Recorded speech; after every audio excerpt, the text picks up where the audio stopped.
자, 보험친구닷컴.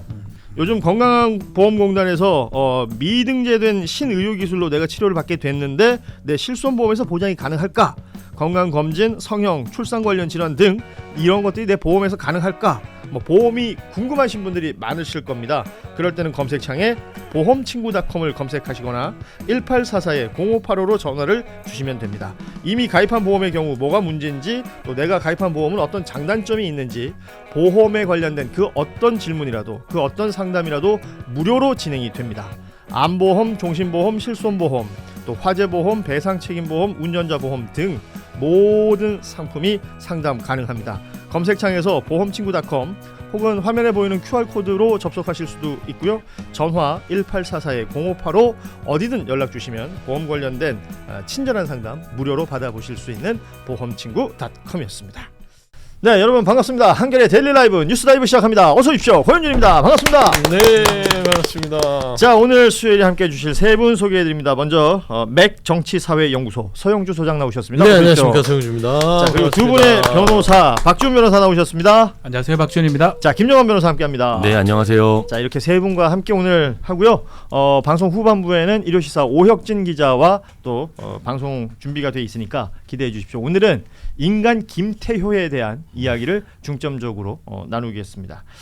지금 민주당 전당대회 이제 마지막 그 권리당원 70%가 몰려 있는 호남과 수도권을 남겨놓고 있는 시점에서 어찌 보면 뭐 새로운 이야기가 나올 수 있을 장이 될 수도 있을 것 같고, 아니면 기존의 내용들이 계속 반복되는 것이 될 수도 있을 것 같은 TV 토론회, 마지막 토론회가 오늘 오후 2시부터 SBS에서 지금 진행이 됐습니다. 혹시 그 토론회를 보셨나요, 세 분?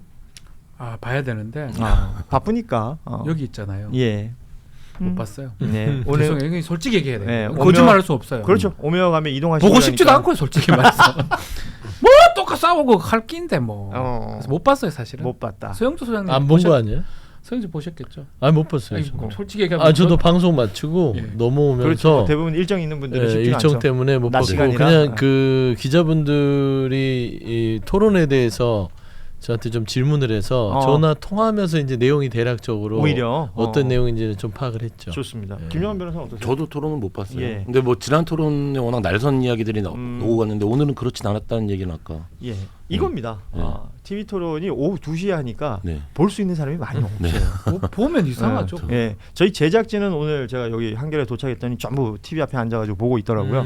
그러면서 제작진이 정리하는 내용들도 있었고, 뭐 사실은 TV 토론회와 같은 시간대에 또 방송되는 다른 채널을 시청하시는 분들도 많이 있었는데, 뭐 주요 발언들을 한번 정리를 해볼 필요가 있을 것 같습니다. 일단 제가 재밌었던 질문은 그러니까 이재명 대통령이 만약에 초청을 했다, 각 후보들을 각각 초청을 했는데 한 명씩 데리고 갈 수 있어요. 그럼 누굴 데리고 가겠느냐라는 질문이 있었습니다. 일단 정청래 후보는 아내와 함께 가겠다. 예, 그리고 송영길 후보는 지금 김용 최고위원 후보, 김용 후보와 함께 가겠다. 이재명과 동조한 이후로 구속되어서 가깝게 지내지도 못했다. 그러니까 함께 가보겠다. 이런 얘기를 하셨고요. 또 김민석 후보는 정청래 후보와 함께 가겠다. 우리가 좀 풀 내용이 있지 않습니까? 라는 얘기를 했다고 해요. 어떻게 들으셨습니까? 야, 이거 마지막이 좀 그러네요. 정청래 후보를 좀 사실은 뉴스공장에서 정청래 후보한테 김어준 총수가 계속 질문을 했던 바가 있어요. 혹시나 당대표 되면 좀 연합해서 잘할 수 있냐. 근데 그 답을 정청래 후보가 답을 못했어요. 4번, 3번에 계속 질문하다 답을 못한 나중에 이제 답을 했는데 약간 꺼리거나 하는 모습인데, 반대로 김민석 후보는 꺼리지 않는다. 내가 되더라도 내가 단합하는 모습 보여주겠다. 이런 느낌으로 지금 보이거든요. 그래서 뭐 이게 제 개인적인 느낌이긴 한데, 약간 지금 기세가 좀 좋다고 김민석 후보는 본인이 스스로가 느끼고 있는 거 아닌가. 정청래 후보는 좀 아닌 것 같고요. 그런 생각이 좀 많이 드네요. 저거만 봐도 상대 후보를 데리고 간다, 이런 모습은 사실 좀 답변하기 어려운 얘기인데요. 사실은 이건 뭐 준비되어 있는 질문들이 아니었기 때문에 어떻게 보셨습니까? 아니 사실은 그게 정답이죠. 정치라는 것이 서로 지금 싸움을 하고 있지만 싸움의 목적이 통합이거든요. 이게 되게 참 신기한, 정치라는 시스템이 그래요. 이게 두베르제라는 사람이 정치를 정의하면서 통합을 위한 투쟁이라는 표현을 쓰거든요. 그런데 당연히 제가 보니까 김민석 후보가 말한 것이 거의 정답에 가까운 거죠. 우리가 지금 싸우고 있지만 결국에는 같은 민주당 안에서 동지 아닙니까? 예, 오히려 뭐 저는 바람직한 표현이라고 생각합니다. 상대적으로 이제 정청래 후보가 답했던 아내, 예, 네. 송영길 후보가 얘기했던 김용 후보, 네. 이게 딱 묻혀버리는 느낌이 있어요. 그러니까요. 지금 이 발언만 보고 있으면. 예. 음. 어떻게 보셨습니까? 뭐 사실상 각자 지금 현재 그 포지션, 현재 판세를 보여주는 대답 같아요.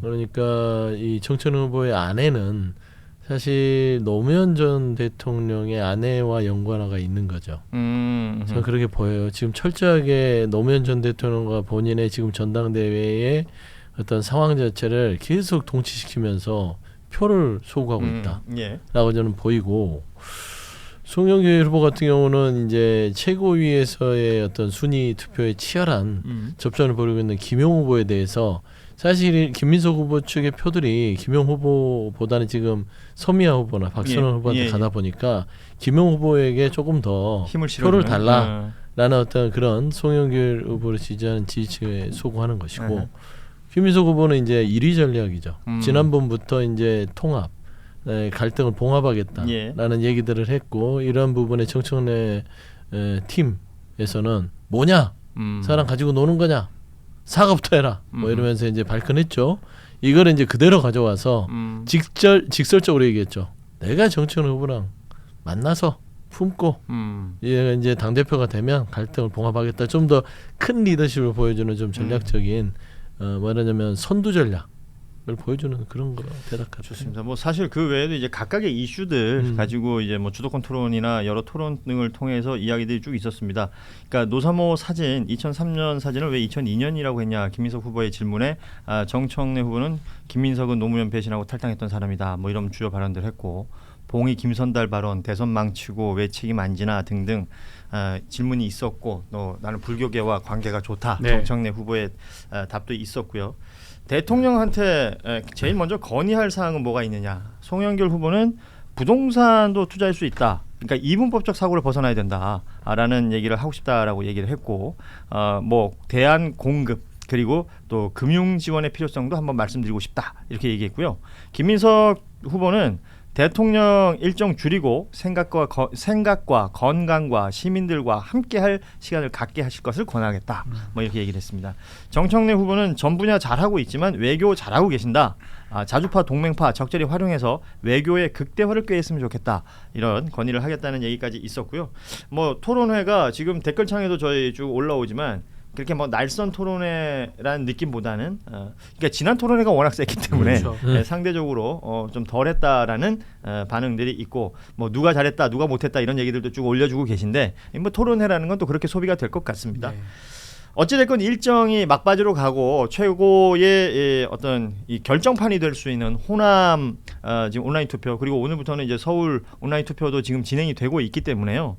어찌됐건 8월 17일 되면 결판이 날 텐데, 지금 민주당은 최고위원회를 이제 보통 월수금 이렇게 공개 최고위를 했던 것을 지금 개파 간의 갈등이 너무 심해지고 최고위에서 그런 모습들이 자꾸 연출이 되니까 공개회의를 중단했어요. 지도부의 판단에 대해서는 어떻게 평가하십니까? 일단 사실상 지금 그 전당대회가 과열됐죠.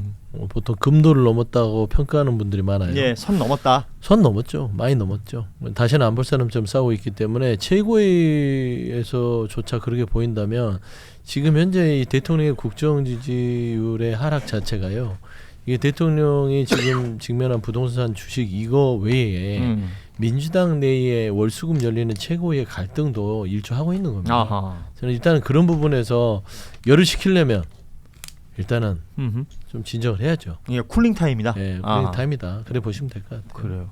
어떻게 보세요? 저는 이건 바람직하다고 봐요. 오히려. 예, 이거 해서 다들 뭐 지지하는, 또 줄 서는 상황 아니겠습니까? 누가 당대표 되냐에 따라서 본인의 어떤 위치도 정해지기 때문에, 그래서 날 서 있기도 하고 어떤 얘기를 하든지 간에 오해가 될 수 있기 때문에, 뭐 얼마 안 남았잖아요. 예. 이제 토일이면 이제 끝날 수 있으니까, 또 월요일이면 그때까지는 뭐 안 하는 게 맞다. 이게 맞다. 안 그래도 싸우고 있는데 뭐 또 싸우니까. 그 사실은 이게 지금 이제 개파가 나누어져서 서로 이렇게 막 싸우는 모습이잖아요. 근데 이 최고위를 공개하는 것을 안 한다, 최고위 자체를 안 한다라는 부분에 반발하는 쪽은 소위 말하는 친청계 최고위원들입니다. 그러면서 이제 임기가 얼마 안 남았지만 최고위 사퇴하겠다라는 분도 나오고 있고 이게 입틀막 아니냐라고 얘기하는 분들도 지금 있다고 해요. 이런 부분들은 어떻게 이 전당대회에 영향을 미칠까? 혹은 향후에 이 갈등을 사실 또 봉합해야 되는 거 아닙니까? 어떻게 해야 될까? 어떻게 보십니까? 갈등이 봉합이 됩니까? 글쎄요. 저는 그나마 정말 다행스러운 것 중에 하나는 그 민주당 당원 당규에 따라서 현직 의원들이 공개적으로 지지 활동을 못 한다면서요. 와, 그건 다행이라고 생각 들더라고요. 그거 만약 현직 의원들이 공개적 지지 활동 만약에 그 허락했으면 지금 어떤 모습일까 지금 뭐 정말 큰일 날 뻔했잖아요. 그렇게 돼 있긴 한데 뭐 실질적으로는 다 하고 있는 것 같다. 오히려 근데 그래도 물밑에서 해야 되는 거니까. 이 갈등이 너무 드러나고 있는 상황이라서 어떻게든 뭐 잘 봉합되길 바랄 뿐입니다. 저는 뭐. 그 봉합되길 바랄 뿐입니다라는 얘기는 너무 누구나 할 수 있는 얘기예요. 그러니까 뭐 그러니까요. 근데 뭐 특별히 제가 아무런 정치적 영향력이 없는 제가 그래요. 그래서 사실은 이게 선호 투표가 지금 되는데 2차 선호 투표까지 가는 것보다는 1차에 좀 마무리가 되는 게 오히려 나아요. 정청래 후보가 되든 김민석 후보가 되든. 그러니까 그 얘기를 많이 했어요. 그러니까 예를 들어서 누군가 과반이 안 나왔는데 그리고 전체 표 수로는 상대적으로 적게 표를 얻었는데 선호 투표 가서 이게 뒤집혀가지고 1등이 돼버리면 예입니다. 정청래 후보가 전체적으로는 1입니다. 과반 아닌데. 근데 선호 투표에서 김민석 후보가 앞서져 버려요. 이러면 난리가 나요. 그러면 결과론적으로는 김민석 후보가 대표가 되는 건데. 최악입니다. 그러니까 뭐 정치인들끼리는 뭐 봉합도 하고 서로 이렇게 어깨동무도 악수도 하고 손도 같이 들 것 같아요.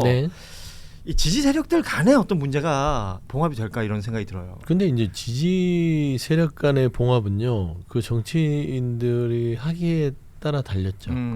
그러니까 사실 예를 들면 김원준 씨를 근간으로 한 정청래 팀을 응원하는 당원들이 분명히 있잖아요. 그걸 이제 민심의 척도라고 하는 딴지 게시판을 뭐 주요 활동 모델로 하는데 그분들이 사실 반대로 김민수 후보가 1위를 하고 2위를 정청래 후보가 하고 3위를 송영길 후보가 했는데 1위 김민수 후보 표를 선호투표를 통해서 1위가 된다 손 치더라도 정청래 후보가 1위가 되든 김민수 후보가 1위가 되든 아니면 김민수 후보가 과반이 되든 인정하겠어요?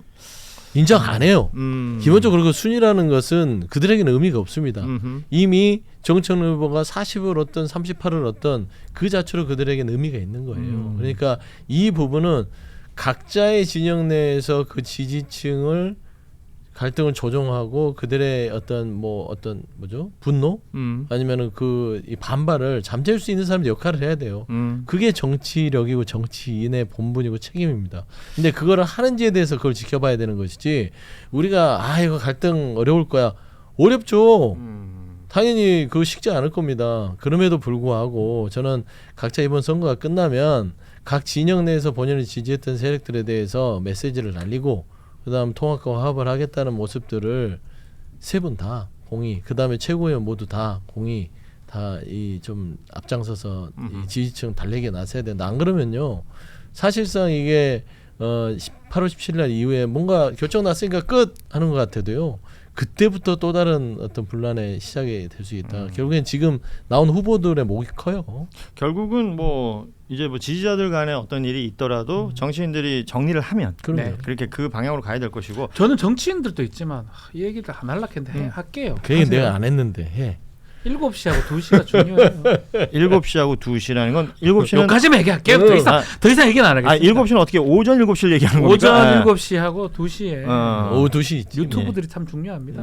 거기서만 잘 되면 저는 괜찮다고 이게 봅니다. 약간 이런 얘기 들을 3시 반 뉴스부터 중요해요. 3시 반 유튜브. 날 읽었어 지금. 고세 유튜버가 잘해주면 저는 제 개인적 바람입니다. 그래야 돼요. 어째 계속 싸울 겁니까? 정치인도 정치인이지만 그러니까 이게 결과적으로 여론이 어디서 어떻게 형성이 되고 어떻게 모여나가고 그게 어떻게 영향을 미치는가 등등에 대한 판단들을 최근에는 참 많이들 하고 계신 것 같습니다. 그러다 보니 이야기들이 나오는 것이고 이 이야기들은 결과적으로는 선호투표제라는 것이 당에서 정한 룰이잖아요. 룰이에요. 그 룰로 결정이 되는 부분에 있어서는 사실은 승리한 사람한테 축하를 해주고 또 패배한 사람은 위로와 격려를 하면서 서로가 이렇게 함께 가야 되는 것은 이건 어찌 보면 당연한 명제 같아요. 근데 보세요. 예. 선호투표제에 대해서 이게 일방적으로 한 사람한테 불리한 게 아니라 선호투표제는 서로 각을 안 세우는 사람이 유리한 투표제란 말이에요. 근데 지금 정청래 후보나 김민석 후보는 서로 간에 각을 세우는데 지금 정청래 후보가 가장 각 세우죠. 그냥 다 잡아먹을 것처럼 한단 말이에요. 최규현 후보도 마찬가지고요. 예. 그러면 결국에는 2순위 표가 본인한테 안 가는 여건은 본인 스스로가 만드는 거죠. 예를 들어서 송영길 후보가 3위의 어떤 자리를 쭉 이어갈 때 그 2순위 투표로 정청래 후보가 들어가게끔 말하자면은 선거 기간에 캠페인을 한다거나 송영길 후보가 연대를 한다거나 이런 거 안 하잖아요. 그래 놓고 나서는 뭐 선호투표제를 인정할 수 없다. 그 자체가 어폐가 있는 거다. 보는 거죠. 자, 보험친구.com 요즘 건강보험공단에서 미등재된 신의료기술로 내가 치료를 받게 됐는데 내 실손보험에서 보장이 가능할까? 건강검진, 성형, 출산 관련 질환 등 이런 것들이 내 보험에서 가능할까? 뭐 보험이 궁금하신 분들이 많으실 겁니다. 그럴 때는 검색창에 보험친구.com을 검색하시거나 1844-0585로 전화를 주시면 됩니다. 이미 가입한 보험의 경우 뭐가 문제인지 또 내가 가입한 보험은 어떤 장단점이 있는지 보험에 관련된 그 어떤 질문이라도 그 어떤 상담이라도 무료로 진행이 됩니다. 암보험, 종신보험, 실손보험, 또 화재보험, 배상책임보험, 운전자보험 등 모든 상품이 상담 가능합니다. 검색창에서 보험친구.com 혹은 화면에 보이는 QR코드로 접속하실 수도 있고요. 전화 1844-0585 어디든 연락 주시면 보험 관련된 친절한 상담 무료로 받아보실 수 있는 보험친구.com이었습니다.